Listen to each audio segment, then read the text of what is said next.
بسم اللہ الرحمن الرحیم۔ روز محشر سب سے پہلے حضرت جبرائیل اور حضرت میکائیل علیہم السلام زمین پر تشریف لائیں گے۔ ابھی کوئی بھی اپنی قبور سے باہر نہیں آیا ہوگا۔ ان کے پاس براق اور پوشاک اور تاج ہوگا جو ہمارے آقا و مولا حضرت محمد مصطفیٰ صلی اللہ علیہ وآلہ وسلم کے لیے لائیں گے، لیکن اس دن کی ہولناکی سے ایسے گھبرائے ہوں گے کہ انہیں معلوم نہ ہو سکے گا کہ روضہ رسول اکرم صلی اللہ علیہ وآلہ وسلم کہاں ہے۔ زمین سے پوچھیں گے تو زمین کہے گی میں خود گھبراہٹ میں ہوں، مجھ سے نہ پوچھو، مجھے اب یہ خبر نہیں کہ میرے اندر کیا ہے اور کون ہے اور کہاں ہے۔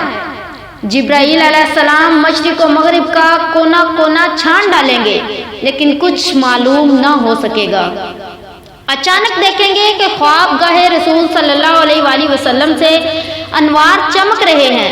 وہاں جبرائیل علیہ السلام پہنچیں گے تو دیکھیں گے کہ رسول اللہ صلی اللہ علیہ وآلہ وسلم مزار مبارک سے باہر رونق افروز ہیں۔ چنانچہ خود فرمایا انا اول من تنشق عنہ الارض، میں پہلا وہ ہوں کہ جس سے زمین پھٹے گی۔ مشکات شریف۔ جبرائیل علیہ السلام کو دیکھ کر حضور سرور عالم صلی اللہ علیہ وآلہ وسلم فرمائیں گے اے جبرائیل علیہ السلام میری امت کا کیا حال ہے؟ عرض کریں گے حضور صلی اللہ علیہ وآلہ وسلم آپ زمین سے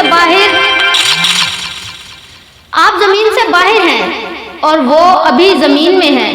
آپ پوشاک پہنیے، تاج سر پر زیب فرمائیے اور براق پر سوار ہوں کمرے شفاعت باندھ کر میدان حشر میں تشریف لے چلیے، امت بھی آ جائے گی۔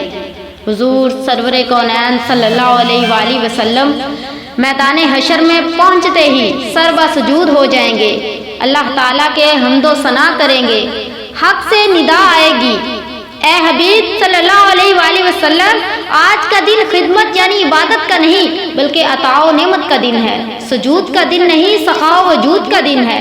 سر اٹھا سرور صلی اللہ علیہ وآلہ وسلم اور شفاعت کا صحرا تیرے گلے میں ہے، تو کہتا جا میں چھوڑتا جاؤں، اس لیے کہ تو نے دنیا میں وہ کر دکھلایا جو میں نے کہا۔